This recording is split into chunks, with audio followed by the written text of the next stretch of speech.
नाम है जितासनो। जितासनो का मतलब हो गया आसन को जीतना। आसन को जीतने का मतलब हो गया सिटिंग।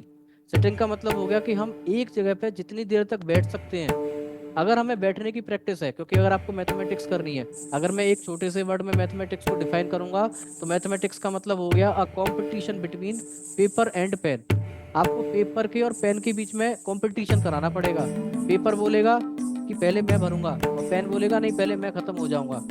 इसका मतलब क्या है, अगर कंपटीशन दोनों में चलेगा तो कंपटीशन कराने वाले व्यक्ति कौन होंगे? जो प्रिपरेशन कर रहे होंगे या जो तैयारी कर रहे होंगे। इसका मतलब ये हुआ कि अगर आपको तैयारी करनी है तो पेपर पेन का कंपटीशन कराना पड़ेगा। और पेपर पेन का कंपटीशन का मतलब है कि आपको प्रैक्टिस करनी पड़ेगी। और अगर आप प्रैक्टिस कर रहे हैं, इसका मतलब है कि आपको बैठना पड़ेगा एक ही जगह कई कई घंटे, कई कई बार। तो आपको आसन को जीतना आना चाहिए।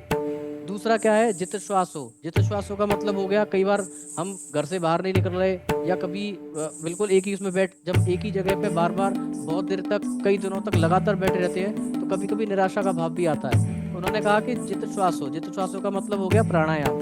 श्वास को ऊपर नीचे खींचना हमें आना, कोशिश करेंगे कि एक जब तक हमारी प्रिपरेशन चलेगी, उस समय किसी भी एक टाइमिंग में हम प्राणायाम करने की कोशिश करें, जिसमें ज्यादा प्राणायाम का मतलब वो आसन भी हो सकते हैं, प्राणायाम हो सकता है, आपकी भागदौड़ भी हो सकती है। तीसरा आता है जित संगो। संगत को जीतना। संगति, इसके बारे में तो बहुत बड़े बड़े लेक्चर आप लोगों ने सुने हुए होंगे। संगति का मतलब ये है कि जब आप टीजीटी की मेंस की 2024 की प्रिपरेशन जब करेंगे, या आप जब बहुत सालों से कर रहे हैं और आप फिर से उसको ट्राई करने की कोशिश करेंगे, तो आपकी जो संगति होनी चाहिए, संगति का मतलब आपके जो दोस्त होने चाहिए, वो निराशावादी नहीं होने चाहिए। जो आप तैयारी करो तो वो कहने लग जाए, 5 साल तुम्हें होगी तैयारी करते करते, अभी तक तो तुम्हारा सिलेक्शन होगा नहीं, अब क्या सिलेक्शन करोगे? तो ऐसे करके जितने भी नेगेटिव व्यक्ति आपको लगते हैं, जो भी नेगेटिव आपके दोस्त हैं, व्यक्ति हैं, ऐसे लोगों की परछाई से भी आपको दूर रहने का प्रयास करना है। और जितने भी पॉजिटिव लोग होंगे, पॉजिटिव टीचर्स होंगे, पॉजिटिव जहाँ का एनवायरनमेंट होगा, पॉजिटिव जहाँ कोचिंग होगी, आपको जहाँ केवल पॉजिटिव बातें होती होंगी, आपको वहीं जाके बार बार, चाहे 2 घंटे, 5 घंटे, 10 घंटे भी आप बैठेंगे, जो आपसे ये कहेगा कोई दिक्कत नहीं है, अभी तक तुम्हारा सिलेक्शन नहीं हुआ लेकिन इस बार आपका सिलेक्शन हो जाएगा। ऐसी पॉजिटिव बातें करने वाले जो व्यक्ति होंगे, ऐसे व्यक्तियों के साथ में आपको रहने की कोशिश करनी है, जिसको हम बोलते हैं संगति को जीतना। अगर हमने संगति को जीत लिया, इसका मतलब है कि हम अपनी प्रिपरेशन को बहुत अच्छे से कर सकते हैं।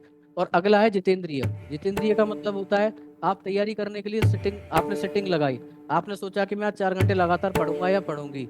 और जैसे ही आप 4 घंटे बैठे, पता चला कि आपको बैठते ही, कई कई बार कई स्टूडेंट ऐसे होते हैं, जब तक वो कुछ काम कर रहे होते हैं तो उन्हें कुछ ध्यान नहीं आता।